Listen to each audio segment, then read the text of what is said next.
Voy a hablar un tema que yo creo que ustedes conocen, que es el corazón conforme al de Dios. Pero aquí voy a tratar de analizar un poquito cómo poder llegar a tener este corazón conforme al corazón de Dios. Porque ahorita en la administración, pues yo vi la necesidad, siempre hay necesidad en todas partes, pero de inmediato se ve cómo el Señor pone en el corazón, en este caso de Adrián, y le hace sentir que hay mucha gente con necesidades, y se hace el llamado, y a veces uno piensa que no se va a acercar nadie, y empieza uno a ver cómo se acercan, porque la necesidad ahí está, y son reales, son genuinas. Y el Señor es bueno, poderoso y suficiente para poder contestar todo, eso lo sabemos también. Pero el Señor siempre tiene cosas mejores para nosotros. Y si bien es bueno tener salud y una economía depurada, si tu problema es económico, o no tener presiones familiares o personales, el Señor siempre se va a enfocar más en lo interior. Lo demás es añadidura, mi hermano. Siempre va a ser añadidura, porque lo que a Dios le interesa más es tu corazón. Es la búsqueda del reino, su justicia, el camino de Cristo, y Él se encarga de todo lo demás en la medida de nuestras necesidades. En la medida de nuestra fe también nos fortalece. Así que, ¿qué sucede cuando los creyentes empezamos a experimentar todos esos cambios, situaciones, circunstancias que definitivamente el Señor va permitiendo desde que tú llegaste a la nueva vida en Cristo? ¿Qué es lo que normalmente hacemos los creyentes? Estamos hablando de cristianos. Nos molestamos, reclamamos, nos confundimos con las situaciones, las pruebas, llegamos a desanimarnos, o simple y llanamente aceptamos la voluntad de Dios y esperamos confiadamente a que el propósito por el cual el Señor permite todo esto se realice. ¿Cuál es la actitud? ¿Alguno de ustedes se ha preguntado cómo habrán sido las experiencias y lecciones de vida por las que el Señor llegó a someter a quienes, pese a todo lo que sufrieron, todo lo que vivieron, fueron fieles a Él y llegaron incluso a servirle y ser de bendición para muchos? Hombres como Abraham, como Moisés, como Josué, Gedeón, José, mujeres como Débora, Ruth, Esther. O el tema, ¿verdad? Cómo David llegó a ser conformado como un varón conforme al corazón del Señor. David era un niño cuando el Señor ya lo menciona como un varón conforme a su corazón. Y también lo designa rey, y David no lo sabía. En la primera carta de Samuel, versículo 13, 14, se lo leo, dice Samuel, el profeta, a Saúl, cuando ya Saúl estaba destituido en el corazón de Dios. Dice: mas ahora tu reino no será duradero, Jehová se ha buscado un varón conforme a su corazón, al cual Jehová ha designado para que sea príncipe sobre su pueblo, por cuanto tú no has guardado lo que Jehová te mandó. Ya estaba en el plan de Dios el que David fuese rey, y no precisamente por la desobediencia de Saúl. Este fue un acto soberano, como todos los que el Señor hace, pues su omnisciencia, su presciencia. Tenía Él simplemente que esperar los tiempos para que llegara esto. Pero a nosotros así nos puede quedar claro cómo desde su llamado para el Señor, David ya era un hombre conforme a su corazón. Sin embargo, por la historia, aún conocemos su pecado, su caída, ya siendo rey. Pero también la Biblia nos muestra su arrepentimiento, su corazón arrepentido, cuando afligido llegó a expresar cosas como: he aquí en maldad he sido formado, en pecado me concibió mi madre. O sea, nos muestra las facetas de una persona que ha sido formada conforme a su corazón, que estaba en ese proceso. ¿De qué manera, por ejemplo, también llamó y envió a Moisés a sacar al pueblo de Israel de Egipto, cuando él mismo, Moisés, no veía en él nada para llevar a cabo esta empresa? ¿Cómo llegó a considerar el Señor a Gedeón como un hombre, un joven esforzado y valiente, siendo tan desconfiado, tan temeroso?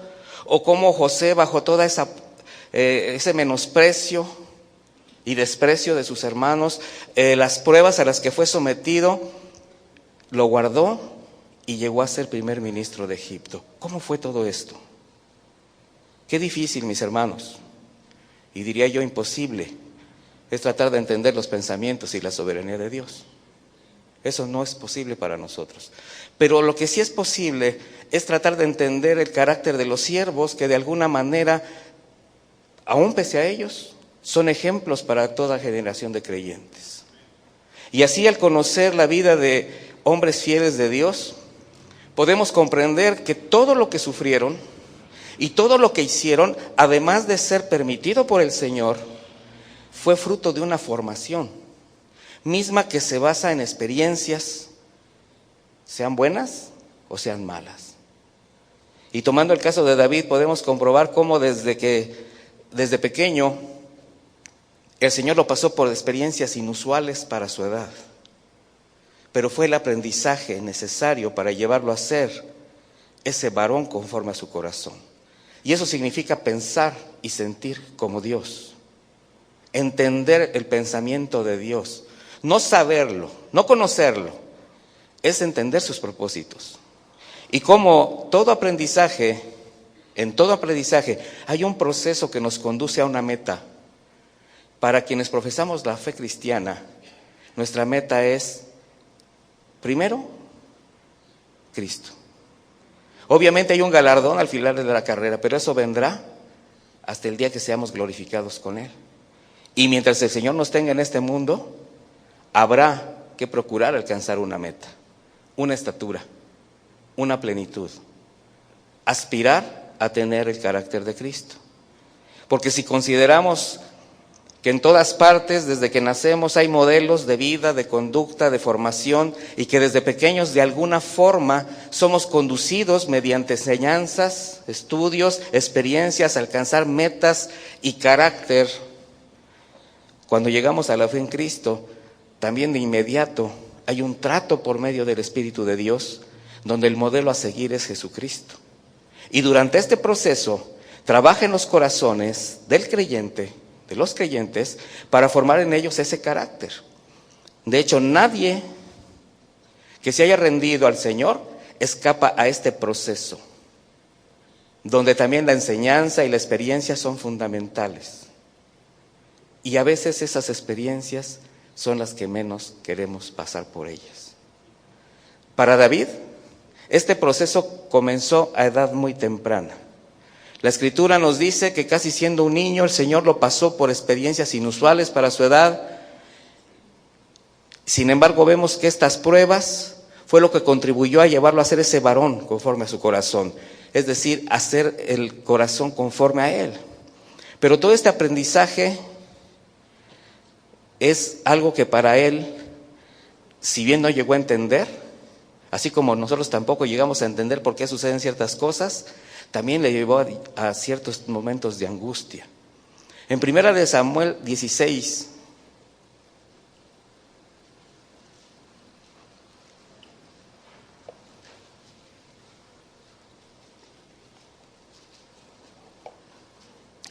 dice la Escritura que le ordena el Señor a Samuel ungir a David. Llena tu cuerno de aceite y ven, te enviaré a Isaí de Belén, porque de sus hijos me he provisto de rey. De hecho, le había dicho ya deja de llorarle a Saúl. Estaba muy triste Samuel por las condiciones en las cuales quedó Saúl por su desobediencia. Pero Dios tenía un propósito con David, y el objetivo fue que llegara a ser rey de Israel. Sin embargo, cuando envía a Samuel para ungirle, era muy joven. Y lo que vamos a comprobar de entrada es cómo para David todo comenzó siendo un hijo menospreciado. En 1 Samuel 16, en el versículo 10, dice, e hizo pasar Isaí 7 hijos suyos delante de Samuel. Pero Samuel dijo a Isaí, Jehová no ha elegido a estos. Entonces Samuel dijo a Isaí, ¿son estos todos tus hijos? Y él respondió, queda aún el menor. Casi como que se le había olvidado que tenía otro hijo, ¿verdad? Dice, que apacienta las ovejas. Y dijo Samuel a Isaí, envía por él, porque no nos sentaremos a la mesa hasta que él venga aquí. Envió pues por él, le hizo entrar, y era rubio, hermoso de ojos, de buen parecer, Y entonces Jehová dijo, levántate y úngelo, porque este es. ¿Se acuerdan que el primero que vio fue al mayor? Y le vio porte de rey. De hecho, se parecía mucho a Saúl. Era más alto, también era de buen parecer. Y como tenía Samuel la imagen de que el rey tenía que tener ciertas características, pero el Señor que le dice, no mire su parecer, porque lo que yo miro es el corazón. Y cuando llega ese jovencito y le dice, este es, ¿qué podemos pensar que vio Samuel?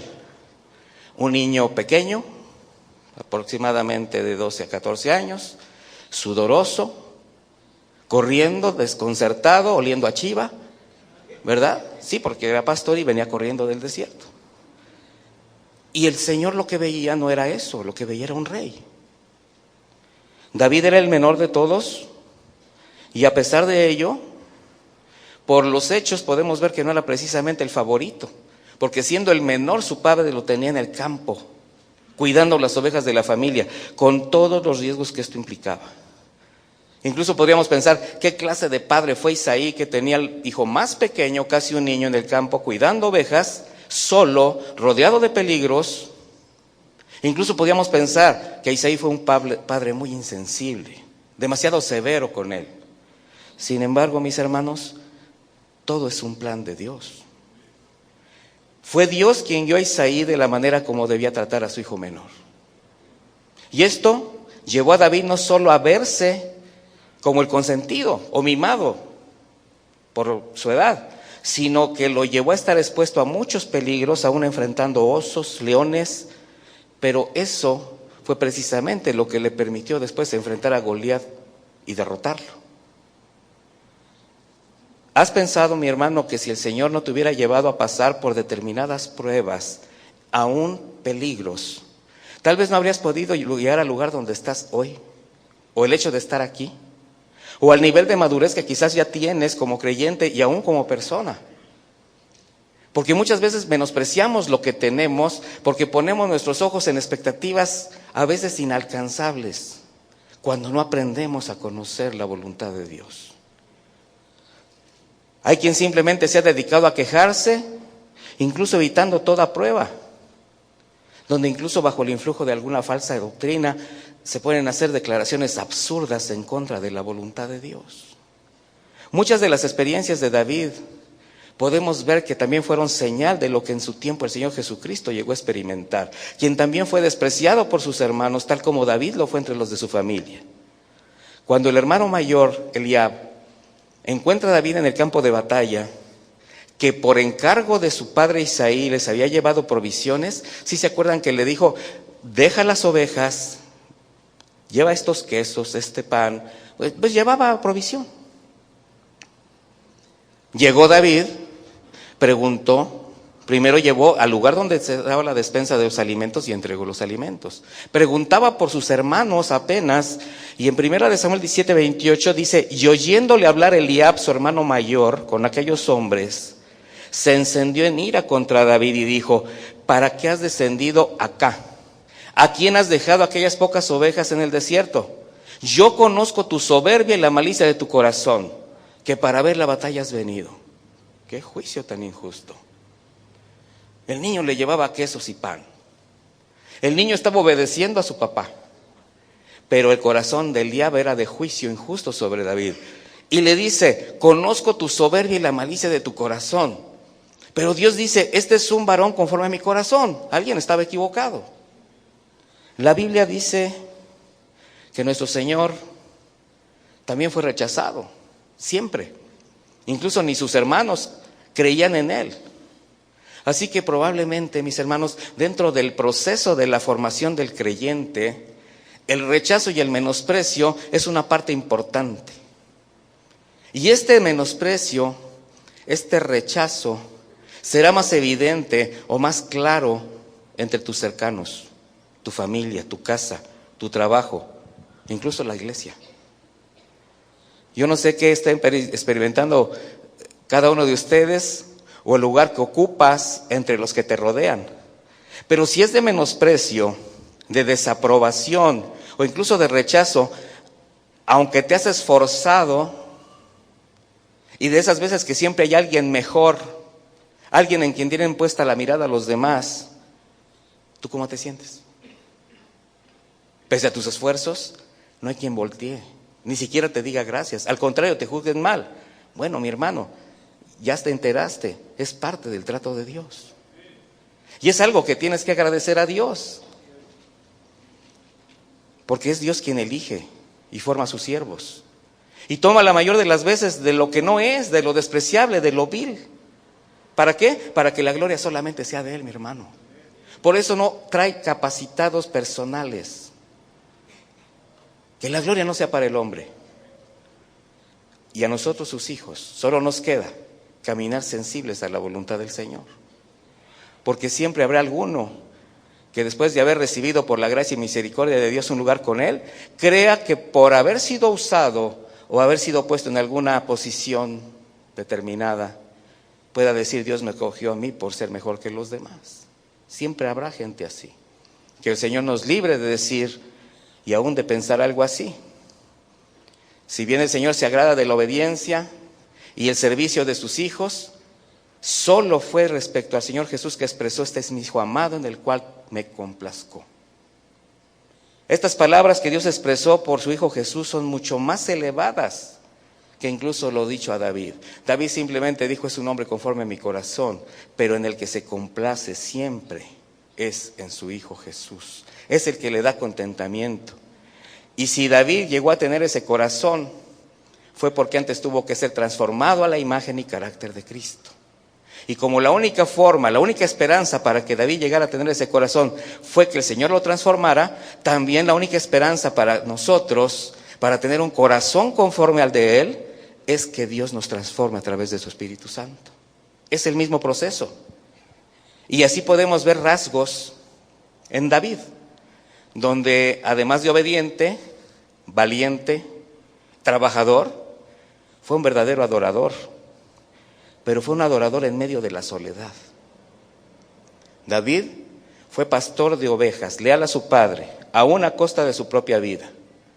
Venía un león, un oso, quería tomar un cordero, lo enfrentaba, lo libraba de ser devorado, pero al mismo tiempo pasaba largas horas adorando a su Señor. Años de silencio, de aprendizaje a solas en el campo, en la soledad. Como figura de los años que el Señor Jesús también pasó en Nazaret, creciendo y trabajando para ayudar a sus padres con el sustento de la casa. La Biblia no registra la muerte de José, pero lo que sí registra es que Jesucristo trabajaba. No solamente era el hijo del carpintero, lo reconocían como el carpintero. Años de silencio, en soledad, pero con una dependencia, relación directa con su Padre, creciendo en sabiduría y estatura, en gracia para con Dios y con los hombres. Tiempo de desierto. Es por lo que después de ese tiempo de desierto, después de haber matado a Goliat, vemos a David cantando ahora en el palacio, ahuyentándole por medio de las alabanzas los demonios a Saúl, que con todo y que David le estaba prestando un servicio, por envidia y coraje él procuraba matarle. Sin embargo, los cantos de adoración que David elevaba al Señor producían esos efectos espirituales, mi hermano. Era un adorador en espíritu y en verdad. A Satanás le molesta que adores a tu Señor. Y eso fue algo que David aprendió también mientras cuidaba ovejas en la soledad, donde el tiempo de silencio, el desierto y la prueba son la mejor oportunidad, mis hermanos, para una plena contemplación de la magnificencia de Dios, para estar con Él, para conocerle más, para aprender a escuchar su voz, para confiar en Él, para adorarle. Así, cuando venía el oso y el león y tenía que exponer su vida, David sabía que no podía pedir ayuda a nadie. Y aprendió a depender de Dios, quien al mismo tiempo que le defendía, le guardaba, le concedía fortaleza y gracia para vencer cualquier peligro. Y esto lo iba acumulando David en el aprendizaje y la experiencia. Es probable que algunos de los presentes estén viviendo tiempos desérticos, de soledad, de silencio, enfrentando peligros, dificultades, pruebas. Sin embargo, mi hermano, Todo forma parte del trato de Dios. No es nada que no debas esperar, pero sí es algo que debes aprender a reconocer como la mano de Dios, porque Él te quiere mostrar caminos distintos. Y si esos tiempos son bien aprovechados, mi hermano, te permitirán un gran almacenaje de experiencias, de conocimiento, de madurez, de fortaleza, de gracia. Vas a hacer algo comparado a una presa que almacena mucha agua fresca, porque en determinado momento la vas a derramar en los que vienen detrás de ti. Tus pruebas pasadas en confianza en el Señor, la santidad en la cual tú seas probado, es un aliciente, mi hermano, para los que vienen detrás de ti. Por eso tus pruebas y tu santidad jamás las tienes que ver como carga, sino como algo generoso que tú finalmente vas a poder entregar a los demás. Así, de esa manera, mi hermano, tal vez habrá quien esté viviendo experiencias que, si son bien aplicadas a las demandas de Dios, le pueden determinar el curso de su vida espiritual. Quizás estés en esa zona de silencio donde no hay mucho que decir o que ver, pero sí hay mucho que aprovechar. Finalmente, vemos cómo David, con su fe y confianza puesta en Dios, la experiencia en el desierto, enfrenta a Goliat, lo vence. Y esto da un giro a su vida, que desde la perspectiva del hombre, pues debería de llevarlo a una vida mejor. Sin embargo, fue todo lo contrario. Y aunque en esta primera etapa de preparación David ya daba señales de un corazón que agradaba a Dios, con evidencias de ser obediente, valiente, un hombre de fe que confiaba en Él, también se estaba gestando un hombre humilde con un gran respeto por la autoridad. Por ello fue un hombre que nunca buscó hacer su voluntad. Aprendió a someterse al Señor. Y así, en esta primera etapa de la vida de David, que podríamos pensar que solamente está constituida por una serie de experiencias más seculares que espirituales. ¿Por qué? Porque fue su vida en familia, ese trabajo que tenía como pastor y la experiencia de haber vencido a Goliat. Sin embargo, todo esto solo indica cómo David iba siendo formado a la imagen de Jesús. Y como el propósito de Dios era que este siervo llegara a reinar sobre su pueblo, entonces hubo necesidad de pasarlo por diferentes periodos. El primero, en casa de su padre. Ahí aprendió obediencia, aprendió a amar a Dios, a depender, a confiar en Él. Pero cuando parecía que todo cambiaba de manera favorable, ahora va a ser llevado a un segundo periodo donde va a ser expuesto a experiencias mucho más difíciles a las que ya había vivido. Y esto comenzó precisamente después de derrotar a Goliat, ya que en lugar de recibir por esposa a la hija del rey Saúl, que ese era el precio ofrecido, ¿sí recuerdan eso? Él preguntó, ¿qué le darán? No, pues de entrada, la mano de la princesa, y él dice, pues va, ¿verdad? Él le entró valientemente, y pues parecía que eso iba incluso a facilitar su llegada al trono. Parecía que ese era el camino que Dios había elegido para que David entrara a palacio y finalmente heredara el reino.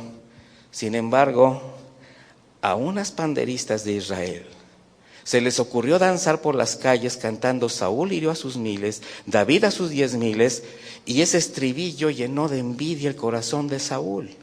Y desde ese día David pasó a ser un condenado digno de muerte. Imagínense, de repente el rey ungido conforme al corazón de Dios tiene que huir, y el rey desechado por Dios lo persigue. Esa es la paradoja.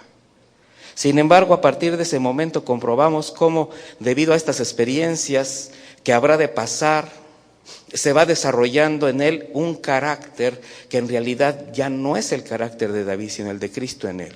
Y vamos a ver 7 rasgos que destacan en él, tal como otros siervos también le honraron y le sirvieron. En realidad, porque son 7 rasgos de Cristo. Y son 7 rasgos que el Señor espera que sus hijos desarrollen y expresen. En la medida de tu propia experiencia, mi hermano, el Señor lo que está esperando es que tú desarrolles estos rasgos para llegar a tener un corazón conforme al de Él. Y eso es a lo que debe aspirar todo creyente. El primer rasgo que podemos ver en David es la humildad. Miren, David fue un hombre humilde de corazón que tenía una modesta opinión de sí mismo. Ustedes jamás encontrarán alguna referencia personal de él mismo, de cómo mató a Goliat o cómo venció a sus enemigos. Él jamás escribió ni exhibió victorias como algo propio. Lo que sí sabemos que escribió y lo encontramos en los Salmos son expresiones como: vendré a las misericordias de Dios, cantaré sus portentosos hechos, del poder de su brazo hablaré, exhibiré su salvación, declararé sus maravillosas obras. Jehová es mi fortaleza, mi castillo fuerte, mi escondedero. Eso sí escribía David, siempre dando testimonio de la misericordia, de las obras de Dios, pero jamás mencionando lo que él pudo haber hecho. Tal como el Señor Jesucristo siempre dio la gloria al Padre. Qué importante es orar y pedir a nuestro Señor nos conceda una muy mala memoria para recordar nuestros pequeños triunfos, pero también una muy buena memoria para declarar sus portentos y misericordias. Jamás se te olvide de dónde te trajo, pero jamás pretendas quedarte con la gloria de Dios, mi hermano. Porque aunque David conocía la tragedia de Saúl, de que ya había sido desechado por Dios y que él había sido ungido como rey, jamás se aprovechó de ello y siempre tuvo palabras de respeto para él y la investidura de autoridad concedida por Dios. Así, tal como el Señor siempre mostró un carácter de humildad y respeto hacia su Padre, así como aquel hombre rico le expresa: maestro bueno, ¿qué debo hacer para heredar la vida eterna? Y él responde: ¿por qué me llamas bueno? Ninguno hay bueno sino uno, Dios. Por eso nosotros cuánto necesitamos como iglesia exhibir a Cristo en su humildad, sobre todo ahora cuando hay tanta contradicción, mi hermano, entre lo que decimos y lo que hacemos. Hay mucha hipocresía, hay demasiadas dos caras, demasiado doble ánimo entre lo que presumimos y lo que realmente somos como cristianos. Así, de esta manera podemos ver cómo las evidencias iban llevándose una con otra, ligándose, y de la humildad del carácter de David lo llevan a un segundo rasgo: el respeto a la autoridad delegada. David no era de los que dicen: yo respeto a Dios, pero no me sujeto a la autoridad delegada por Dios. ¿Sí conocen de esa gente? Que dicen: pues es una relación entre Dios y yo. De hecho, no necesito ni congregarme, no necesito acercarme, no me interesa. Y es algo así como, pues, alguien que quiere hacer simplemente su verdadera y propia voluntad. Sabemos que esto no es posible porque somos un cuerpo. Miren, David tenía buenas razones para rebelarse. Él sabía que Saúl había sido desechado y que él había sido ungido como rey, pero jamás se hizo justicia por su mano. Antes, al contrario, en alguna ocasión cuando en aquella cueva tuvo al alcance de su mano a Saúl, David lo único que hizo fue cortar la esquina de su manto y se la presentó a Saúl en señal de respeto. Aún le dijo al guardaespaldas del rey: ¿dónde estabas tú que no cuidabas a tu señor? Y lo hizo con temor, como si hubiera ofendido a Dios por haber tocado el borde del manto del rey. Su respeto a la autoridad lo llevó a extremos incomprensibles cuando huía de Saúl, donde incluso cuando tuvo que abandonar su país, durante un tiempo tuvo que servir a un rey filisteo. Y era tal el respeto a la autoridad que tenía David, que su servicio a ese rey pagano fue tan responsable que el mismo rey, asombrado de su lealtad y del respeto con que David lo trataba, le expresó: vive Jehová, que tú has sido recto, y que me ha parecido bien tu salida y tu entrada en el campamento conmigo, y que ninguna cosa mala he hallado en ti el día que viniste a mí hasta hoy. Los paganos reconocían que David respetaba la autoridad. Tú eres un hijo de Dios. ¿Cómo respetas la autoridad que tienes encima de ti? No importa el lugar, no importa el espacio, porque ante todo, toda autoridad está puesta por Dios.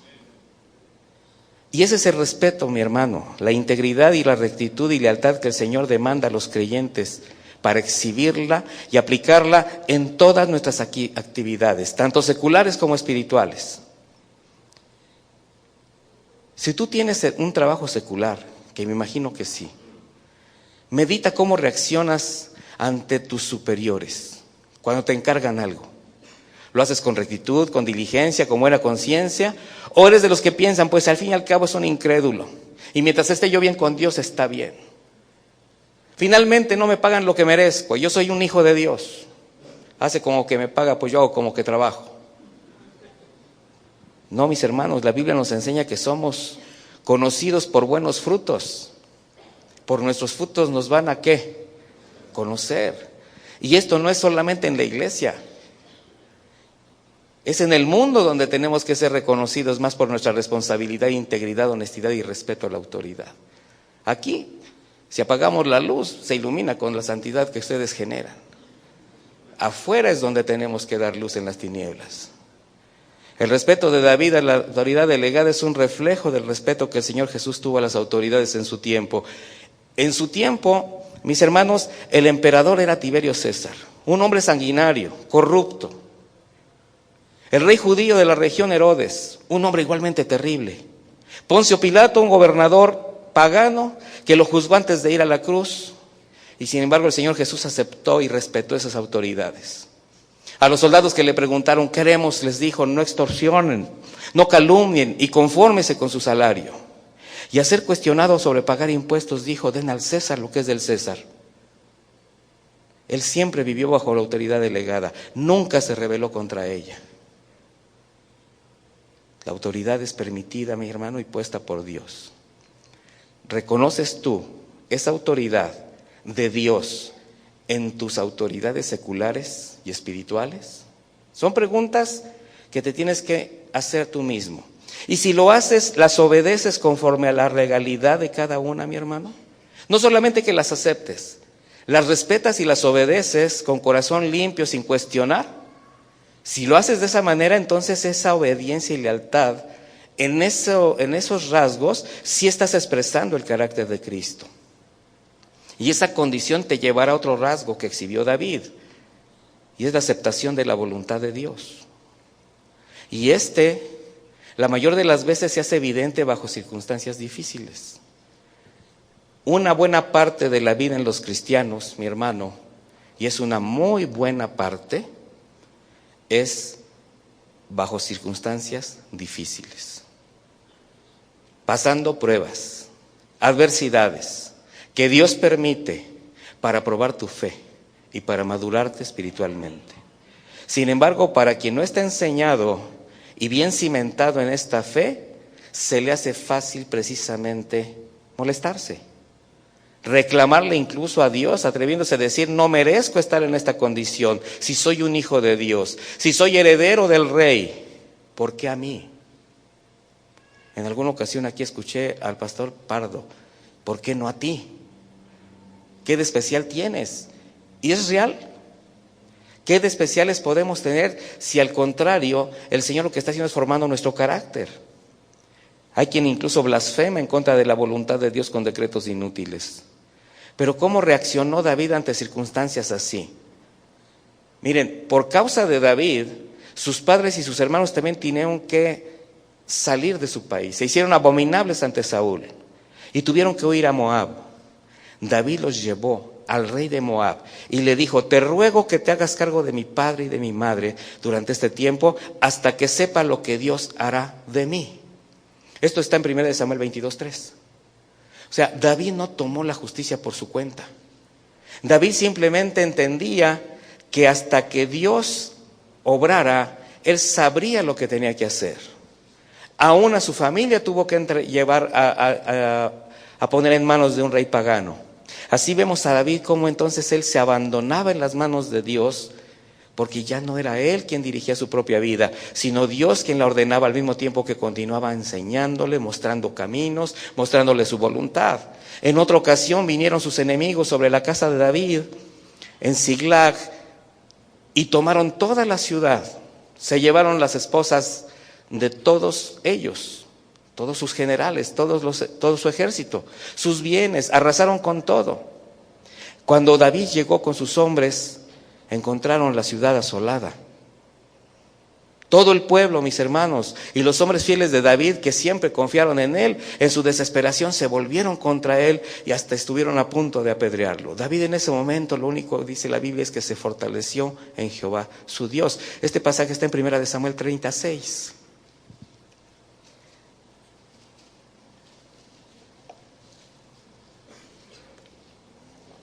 Yo te pregunto, ¿has pasado por situaciones que haciendo lo correcto y aún hasta por obedecer a Dios te señalan y hasta parece que te quieren apedrear? ¿Y llegaste a pensar que por ese hecho de tener tú la razón podías defenderte y hacer valer tu autoridad o derecho? David, ante toda adversidad, se humilló, confió y se fortaleció en su Señor, porque él ya sabía, estaba aprendiendo, estaba experimentando, que fueran las circunstancias que fueran, no importaba la adversidad de la situación, o aún favorable, eran permitidas por el Señor con un propósito.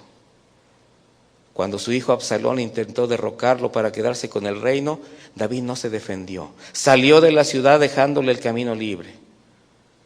Ahí en esa salida fue agredido por un sirviente y aunque Abisai le pidió dejar castigarlo, no lo permitió. Solo aceptaba la voluntad de Dios. Estos son pasajes en 2 Samuel 13:13 y 2 Samuel 16 del 5 al 11, para los que anotan. Por tanto, llegar a la convicción de que todo lo bueno o malo que nos sucede es permitido por Dios, mis hermanos, forma parte de este aprendizaje de que de esta manera va siendo formado en nosotros el carácter de Jesucristo nuestro Señor, quien siendo inocente jamás se defendió, renunció a todo derecho, aunque todo le pertenecía y le pertenece. De esta manera David, conforme aprendía en el desarrollo de su vida, él empezó a mostrar otro tipo de rasgos y bajo estas pruebas ahora desarrolló otro, el contentamiento.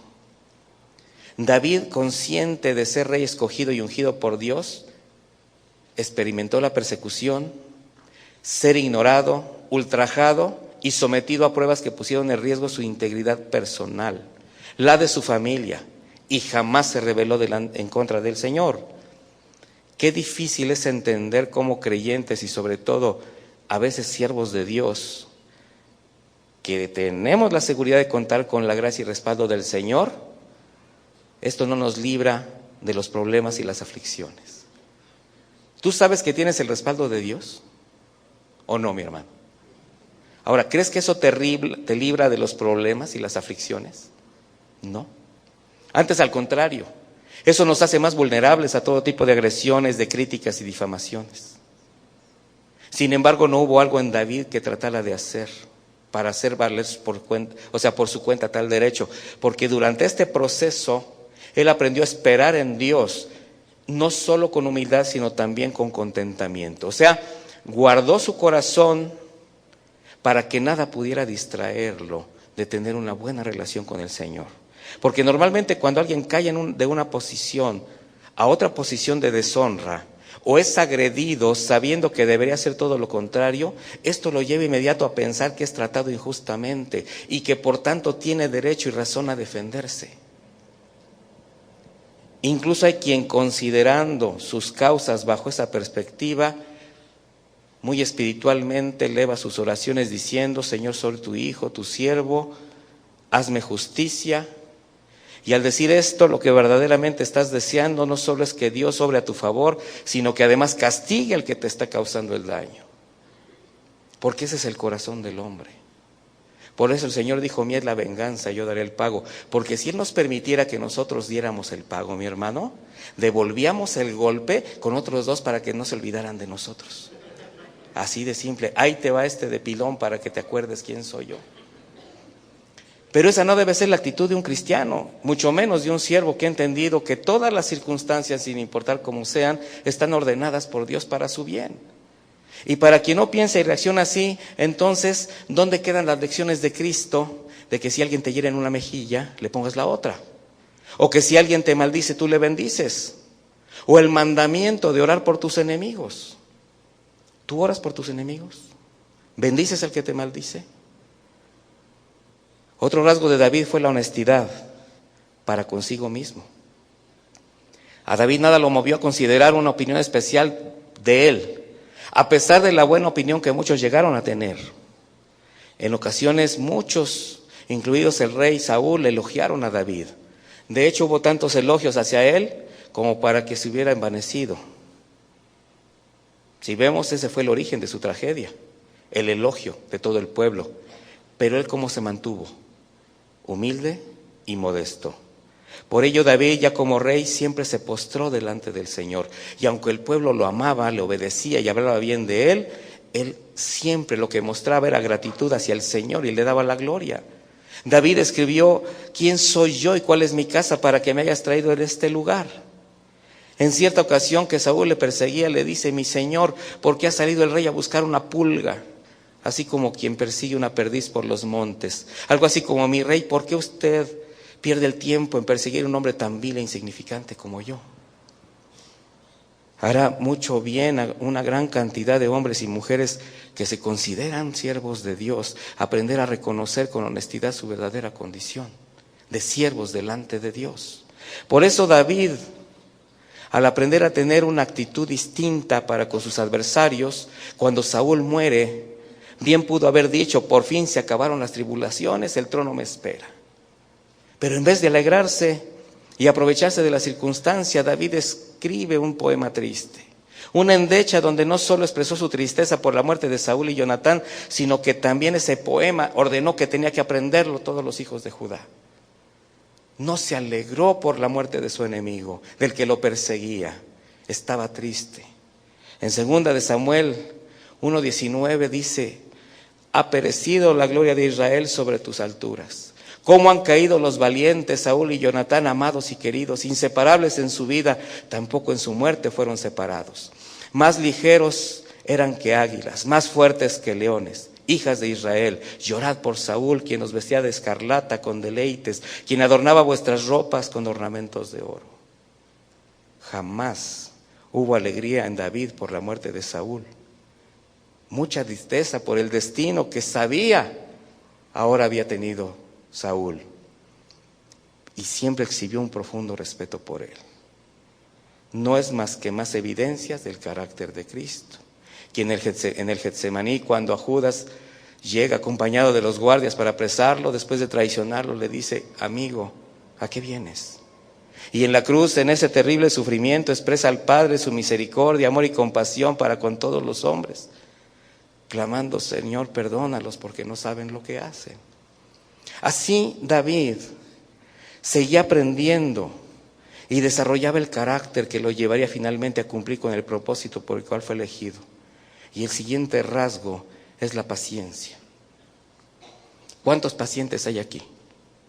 Y cuando hablo de pacientes no hablo de enfermos. Que dice: no, soy muy paciente, pero apúrele, ¿verdad? Porque ya se hace tarde. Miren, David no dijo inmediatamente después de la muerte de Saúl y Jonatán: pues ya, a dejar de llorar, venga el trono. Él primero preguntó al Señor. 2 de Samuel 2, versículo 1, por favor. Dice: después de esto aconteció que David consultó a Jehová, diciendo: ¿subiré a alguna de las ciudades de Judá? Y Jehová le respondió: sube. David volvió a decir: ¿a dónde subiré? Y él le dijo: a Hebrón. Llevó también David consigo a los hombres que con él habían estado, cada uno con su familia, los cuales moraron en las ciudades de Hebrón. Y vinieron los varones de Judá y ungieron allá a David por rey sobre la casa de Judá. Aquí vemos entonces cómo David no dio un solo paso por su cuenta. Y obedeciendo a Dios se fue a Hebrón. Ahí es donde vienen los varones de Judá y le ungen como rey, pero solamente sobre la casa de Judá. Después David, pacientemente, hasta ser confirmado rey de Judá. Sin embargo, las otras 11 tribus no vinieron enseguida. Pasaron 7 años y medio para que la mayoría de Israel lo reconociera como rey.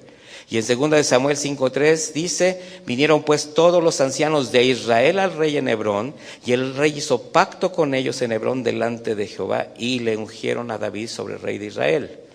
Era David de 30 años cuando comenzó a reinar y reinó 40 años. En Hebrón reinó Judá durante 7 años y 6 meses, y en Jerusalén reinó 33 años sobre todo Israel y Judá. Paciencia.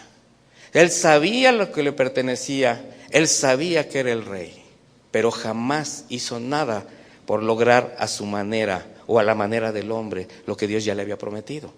¿Cuántas cosas el Señor te ha prometido? Son tuyas y quizás hasta tú mismo las has malbaratado, las has menospreciado, las has hecho menos o las has perdido a causa de la impaciencia. De esta manera, al cumplirse el propósito para David de ser rey de Israel, finalmente parece que el Señor pudo haber dicho: he aquí mi siervo aprobado, vean cómo se parece a mi hijo, ahora es un varón conforme a mi corazón. Pero faltaba algo, mis hermanos, la prueba final de la fidelidad a Dios. Porque si bien ya era rey, ¿sería realmente un varón conforme al corazón de Dios? Porque las pruebas no solamente son en la adversidad, mi hermano, o bajo presión practicando la paciencia. En el reino de Dios las pruebas más duras son cuando todo va bien, cuando hay riqueza, cuando hay abundancia, cuando hay salud, cuando hay poder, cuando hay autoridad, porque es cuando es más fácil abandonar a Dios. Por eso la necesidad de un rasgo final y permanente del carácter de Cristo en la vida de David y de todo creyente que quiere exhibir un corazón conforme al corazón de Dios era importante. Y aquí vemos el séptimo y último rasgo: una vida de arrepentimiento y quebranto. David debió ser reprobado para ser realmente aprobado, porque necesitaba reconocer cómo después de haber sido recto y fiel durante aquellos procesos de vida, ahora su exceso de confianza, la autosuficiencia y el autoritarismo le hicieron caer. Mis hermanos, poder, abundancia y placer son veneno para el alma, y esto causa estragos en los creyentes de mente débil, en los corazones inmaduros. Y para quienes no conocen a Dios, aunque lo digan, son la fórmula perfecta que los lleva a la perdición eterna. Y ese es el riesgo del creyente y sobre todo del siervo que, habiendo sido aprobado y que ha luchado por ser fiel a Dios ante muchas adversidades, de repente el Señor le honra con bendiciones inmerecidas, pero por su gracia solamente, que concede ese siervo fiel. Y bajo esa nueva condición, ahora se descuida y hasta se olvida de los principios divinos y se justifica en su propio pecado. David en esa condición deliberadamente peca delante de Dios y de manera continua, sin remordimiento alguno. Si no hubiese sido por la misericordia que el Señor extendió sobre David, esto hubiera sido permanente. ¿Por qué digo esto, mis hermanos? Porque pasaron muchos años para que David reconociera su pecado. Si por gracia el Señor no le envía a Natán a confrontarlo con el pecado. Gracia sobre gracia. Para que entonces sí surgiera de manera total ese hombre conforme al corazón de Dios. Pero para eso tuvo que verse reflejado en su propio pecado, para reconocer que había hecho lo malo delante de Dios, y en ese momento entonces, después de la confrontación como cascada, le vienen revelados a su corazón la cantidad de hechos pecaminosos que por su mente entenebrecida por el orgullo y la dureza de corazón había pasado por alto. David, sensible a la voz del Señor a través del profeta, fue convencido con los razonamientos de Dios, y entonces su corazón fue quebrantado. Por eso nunca se justificó. Ahí el Señor le concede un corazón conforme al de Él. En ese momento ya no le interesaba el reino, ni la honra de los hombres como a Saúl, ni aún su propia vida. Solo le interesaba recuperar su relación perdida. Y de esta es la manera como se arrepiente un verdadero hombre de Dios. Ten piedad de mí, oh Dios, conforme a tu misericordia. Conforme a la multitud de tus piedades, borra mis rebeliones. Lávame más y más de mi maldad y límpiame de mi pecado, porque yo reconozco mis rebeliones y mi pecado está siempre delante de mí, de ti. Contra ti solo he pecado y hecho lo malo delante de tus ojos, para que seas reconocido justo en tu palabra y tenido por puro en tu juicio. He aquí en maldad he sido formado, y en pecado me concibió mi madre. He aquí tú amas la verdad en lo íntimo, y en lo secreto me has hecho comprender sabiduría. Purifícame con hisopo y seré limpio, lávame y seré más blanco que la nieve. Hazme oír gozo y alegría, y se recrearán los huesos que has abatido. Esconde tu rostro de mis pecados y borra mis maldades. Crea en mí, oh Dios, un corazón limpio, y renueva un espíritu recto dentro de mí. No me eches de delante de ti, y no quites de mí tu Santo Espíritu. Vuélveme el gozo de tu salvación, y espíritu noble me sustente. Finalmente David es rey, pero también varón probado de Dios. Pero ahora él ha entendido que su corona, como su vida, solo son para dejarlos a los pies de la cruz de Cristo. Y eso es lo que nosotros tenemos que entender. Así es como se consagran los cristianos verdaderos, mis hermanos, quebrantando el alma delante de Dios, para vivir una vida como ofrenda, consumida, pequeños montoncitos de cenizas elevando fragante perfume delante de Dios. Pequeños montoncitos de ceniza que el mundo no concede ninguna importancia, pero que es grato a nuestro Señor. Por eso es vital que cada uno de nosotros veamos que la voluntad de Dios, para que nuestro corazón sea conforme al de Él, no solamente es creer y confesar su nombre. No se trata solamente de nuestra salvación, mis hermanos. Esa es misericordia y gracia extendida. Es necesario expresar a Cristo cada día más. Es necesario ser luz para quienes no le han conocido, porque esa es la comisión. Un corazón que ha sido tocado por Dios, un corazón que ha sido salvo por Dios, entiende lo que representa una salvación tan grande, y entonces va a querer extenderla a los demás. No te quedes con aquello que no te pertenece, mi hermano, pero sí tiene que haber mucha renuncia, mucho reconocimiento de que lo que ahora vives es permitido por Dios y es una bendición, no importa lo que sea. ¿Me acompañan ahora? Bendito Dios, te damos muchas gracias por tu palabra, por la bendición de tu cuidado de todos los días, Señor. Gracias porque en ti encontramos todo, porque eres suficiente para nosotros.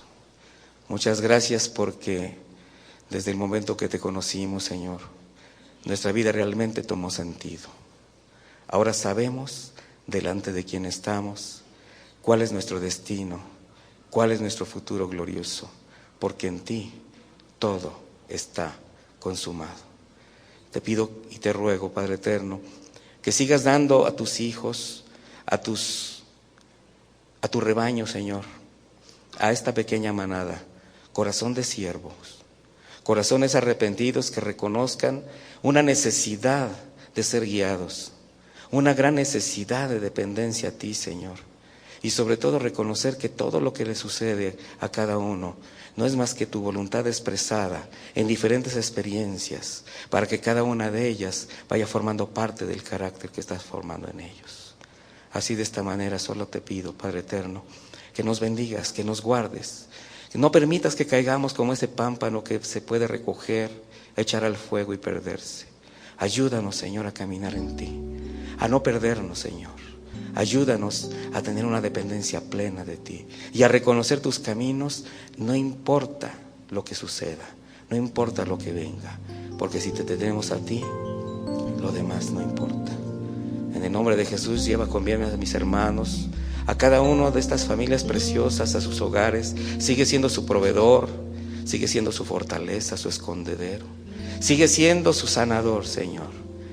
Pero, Padre, lo más importante, sigue formando en ellos un corazón conforme a tuyo, para que todos lleguen a esa plenitud, a esa estatura, a ese momento santo en el que todos unidos estaremos glorificándote en los cielos. En el nombre de Jesús, muchas gracias. Amén. Que Dios les bendiga, mis hermanos.